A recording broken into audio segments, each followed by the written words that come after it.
Chicos, mirad, escuchar esto que escribió Dostoyevsky. Rusia no solo está en Europa, sino también en Asia. Hemos de desterrar ese miedo servil a que Europa nos llame bárbaros asiáticos y decir que somos más asiáticos que europeos. Esa equivocada visión de nosotros mismos como exclusivamente europeos y no asiáticos, algo que nunca hemos dejado de ser, nos ha costado muy cara a lo largo de estos 2 siglos y hemos pagado por ello con la pérdida de nuestra independencia espiritual. Resulta difícil para nosotros apartarnos de nuestra ventana a Europa, pero ese es nuestro destino. Cuando volvamos la vista hacia Asia con nuestro nuevo concepto de ella, es posible que nos ocurra algo parecido a lo que le sucedió a Europa cuando descubrió América. Pues en verdad, Asia para nosotros es esa misma América que aún no hemos descubierto. Con nuestro salto a Asia, nuestro espíritu y nuestra fuerza resurgirán de nuevo. En Europa éramos rémoras y esclavos, mientras que en Asia seremos los amos. En Europa éramos tártaros, mientras que en Asia podemos ser europeos. Claro, es que Rusia es un país especial. O sea, sobre todo porque es enorme. Y tan enorme. De hecho, creo que es la nación más grande del mundo. Sí, y tiene esa ambivalencia, ¿no? Que en realidad es súper importante para entender la historia y la identidad cultural de Rusia. Claro, es verdad. A ver, entonces, a mí lo que se me ocurre es que podríamos empezar a hablar de Rusia para situarnos. ¿Qué les parece? Sí, yo creo que sí, que estaría bien. Venga. Porque si nos queremos entender a Chejo desde la perspectiva occidental del siglo XXI, creo que nos vamos a perder muchas cosas. O sea que sí. Pero yo creo que deberíamos adentrarnos pues, en los enormes paisajes de Rusia, ¿no? En su clima. Porque, por ejemplo, en Rusia no hay reyes, hay zares. Ojo a lo que he encontrado. Desde el siglo XVIII, los rusos cultos han mirado a Europa como su ideal de progreso. San Petersburgo se convirtió en un proyecto de ingeniería cultural que aspiraba a transformar al ruso en un hombre occidental. Todo estaba hecho para animar a los rusos a adoptar un estilo de vida más europeo. Es que por lo visto también se les obligó a los aristócratas a cortarse sus grandes barbas rusas, estas como que eran enormes, ¿no? Y a vestir como más de una forma occidental, a construir palacios con fachadas clásicas, no sé, vamos, en definitiva como a adoptar las costumbres y hábitos de los europeos. Sí, de hecho, incluso creo que el francés se convirtió en la lengua de los salones y mucha parte de la nobleza lo utilizaba mejor que el ruso. Incluso creo que muchos autores rusos como Pushkin lo empezaron a meter dentro de la literatura rusa. Sí, los que se identificaban como ruso-europeos eran los occidentalistas. Ellos siempre buscaban aprobación de Europa, ¿no? Como que Europa los viera como no iguales. Ya, pero desde Europa veían al imperio ruso como semiasiático. Y por contra que surgieron los eslavófilos, que es como una orientación cultural que reivindicaba, ensalzaba el modo de hablar y de vestir de los rusos. Vamos, una forma de concebir Rusia, pero en relación con el mundo. Mirar, en palabras de un poeta eslavófilo, dice, Rusia no puede comprenderse con la mente, no hay regla capaz de abarcar su grandeza. Su espíritu es de una clase especial. En Rusia solo se puede creer. Claro, es que o sea, es súper curioso porque yo me imagino, Rusia está en el medio de Occidente y Oriente, digamos. Entonces, claro, cuando miraba a Occidente, miraba desde un lugar con una mirada de Oriente y hacía al revés. O sea, cuando miraba a Oriente no podía dejar de ser parte de esta mirada occidentalista, como decía Lari. Claro, sí, y esto llega un poco de su fin después de la Revolución, que trasladan la capital de San Petersburgo, que había sido este proyecto de ingeniería cultural europeo, a Moscú, como para reivindicar sus raíces rusas. En realidad molaría mucho que hicieses un docu, Silvia, con todo esto que has encontrado. ¿No? Estaría guay.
En la Rusia prerrevolucionaria, un mir era una comunidad campesina cuyas tierras se poseían y labraban en común. La tierra estaba dividida en parcelas que se asignaban a cada familia en función de su tamaño. Las familias cultivaban las parcelas y pagaban un alto alzado al mir. Era el responsable ante el gobierno del pago de los impuestos de la comunidad. Estaban gestionados por un representante elegido por los cabeza de familia. Se desconoce el origen del sistema, pero a partir de 1724 adquirió una función redistributiva, con reasignaciones periódicas de tierras a fin de satisfacer las necesidades y las circunstancias de las familias. Karl Marx se impresionó de los mir y los calificó como los viejos comunistas de Rusia.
Ese día estaba convocada una manifestación pacífica en el Palacio de Invierno para entregarle al zar una petición con las preocupaciones de los obreros. Cuando los manifestantes se acercaban a la residencia del zar, que no se encontraba allí, el ejército abrió fuego contra ellos, provocando una gran masacre. Hubo respuestas por todo el país rechazando la acción del gobierno. Las huelgas de los obreros y las rebeliones de los campesinos y soldados hicieron temblar el absolutismo y obligaron al zar a realizar algunas concesiones. Se hicieron extensivos los derechos electorales de las elecciones a la Duma a aquellos sectores antes marginados y declaró que ninguna ley podría aprobarse sin el consentimiento de ésta. Una consecuencia de esta revolución fue que dio origen a un tipo de organización más amplia y representativa que los partidos políticos, los soviets, cuyos antecedentes se remontan a los Mir. Fueron los primeros cuerpos electivos que representaron a la clase trabajadora, privada hasta entonces de derechos de sufragio.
¿Y qué hacemos? ¿Para qué estamos aquí?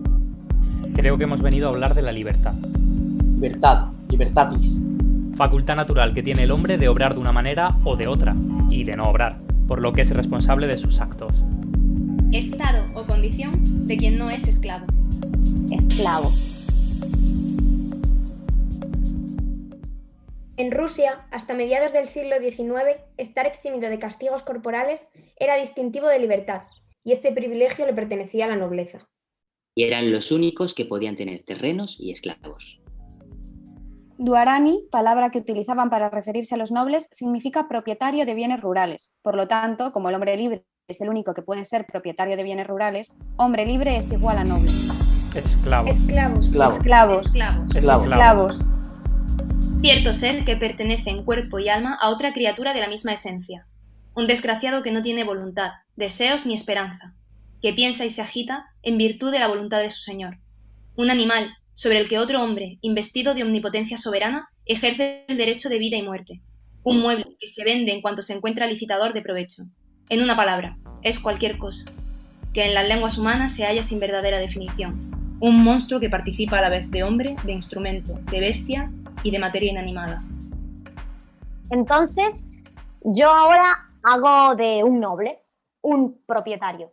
Qué feo decir esto refiriéndose a personas. Y como noble, argumento. Nuestros esclavos son materialmente felices. asegurada como tienen la subsistencia por sus señores, lo cual se interesan por conservarlos sanos y robustos.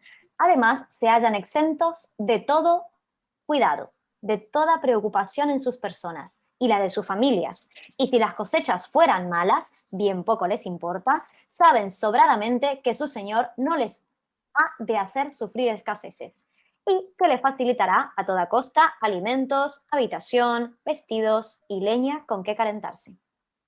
Y como ya hemos hablado antes, podían recibir castigos corporales, y si eran llamados al servicio militar, tenían que servir media vida. Y por supuesto no sabían leer ni escribir, vivían en una posición de indignidad. La riqueza se medía en función de las personas que se poseía, casi más que en la cantidad de tierra. Vale, digamos que soy un ciudadano. Yo, para ser considerado ciudadano de Rusia, he tenido que anotar mi nombre en un registro, porque si no, no puedes ejercer oficio alguno. Estoy obligado a firmar el juramento de obedecimiento a las leyes civiles, soportando todas las cargas. Pero claro, no me está permitido poseer tierras ni esclavos. Esto es solo para la nobleza, ¿no? Veo que lo has entendido. Y los ciudadanos solo podemos tener propiedades útiles para nuestra profesión. Aquí estarían mercaderes, artistas, artesanos y esclavos a los que se le ha concedido la libertad. Los ciudadanos no somos más de 1,5 millones, así que teniendo en cuenta el tamaño del Imperio ruso, podéis haceros una idea de lo insignificante que somos. Para los rusos, los estados más respetables son aquellos donde los habitantes están divididos en categorías. La falta de casta es a sus ojos la anarquía, creyendo con sinceridad que un pueblo libre es un pueblo sin dignidad, sin porvenir, y que un hombre no clasificado es un vagabundo. O sea que la sociedad rusa era un mundo de príncipes, aristócratas y curas que manejaban una inmensa masa campesina. Bueno, pero por fin, en 1861, consiguieron la libertad, convirtiéndose en campesinos. Bueno, la libertad. Como esclavo te puedo decir que muchos de nosotros preferimos la servidumbre. No es que nuestra situación no haya mejorado, es que ahora es peor. Ahora somos libres, pero seguimos siendo esclavos del hambre, de la enfermedad y de la ignorancia.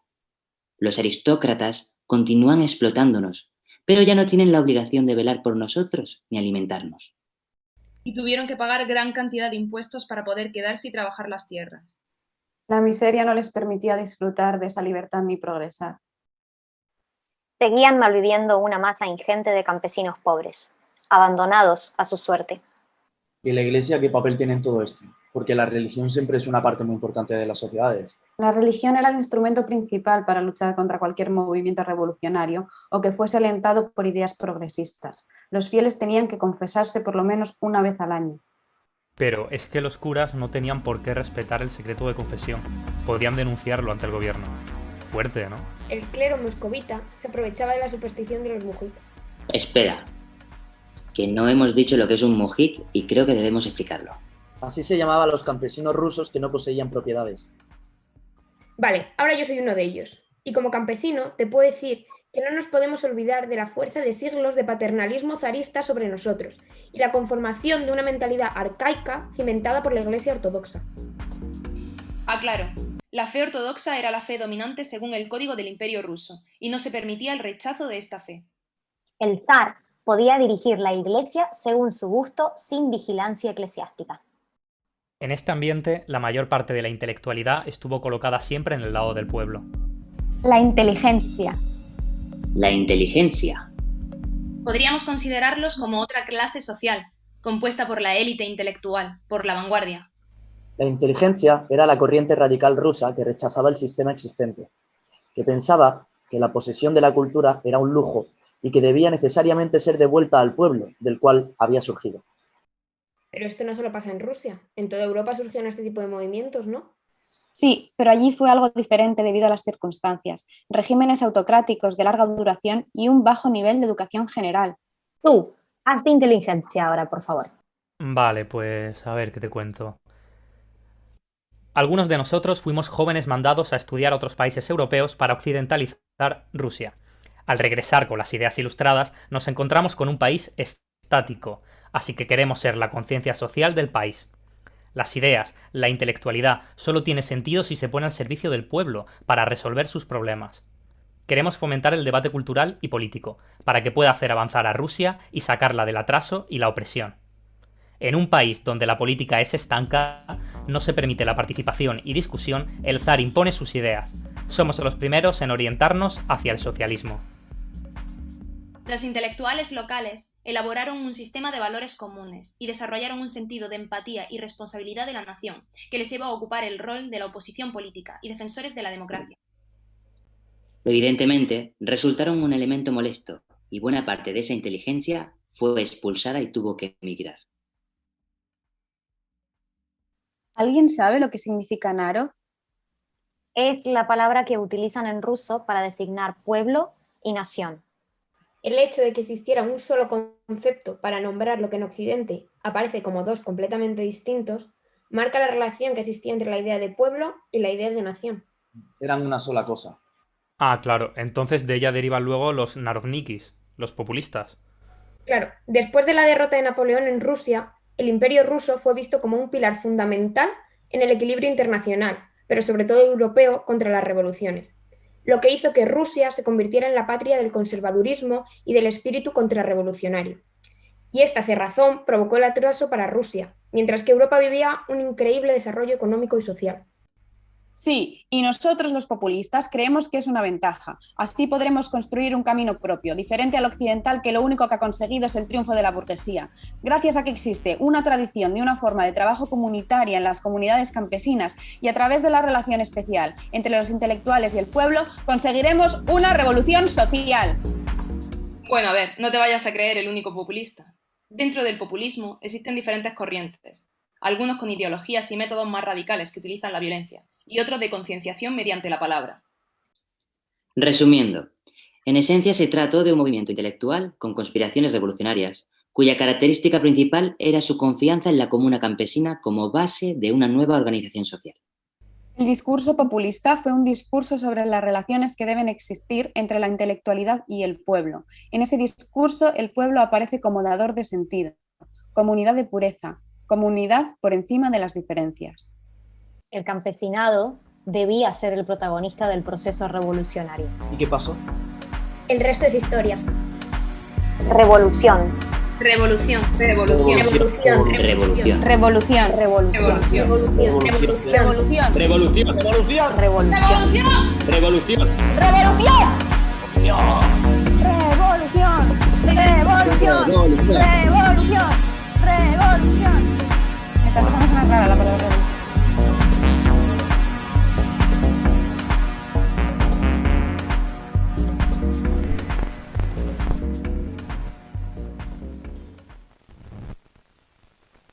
La humanidad avanza perfeccionando sus fuerzas. Todo lo que hoy es inaccesible, para ella le será alguna vez próximo, comprensible. Solo hay que trabajar, ayudar con todas las fuerzas a quien busca la verdad. Aquí entre nosotros, en Rusia, por ahora son muy pocos los que trabajan. La inmensa mayoría de los intelectuales que conozco no buscan nada, no hacen nada, y aún no son aptos para el trabajo. Se llaman intelectuales, y a los criados los tratan de tú. A los mujik los tratan como animales. Estudian mal, no leen nada en serio, no hacen nada de nada. De las ciencias solamente hablan. De arte entienden muy poco. Todos son serios, todos tienen caras severas, todos hablan solo de cosas importantes, filosofan, y a todo esto, ante la vista de todos.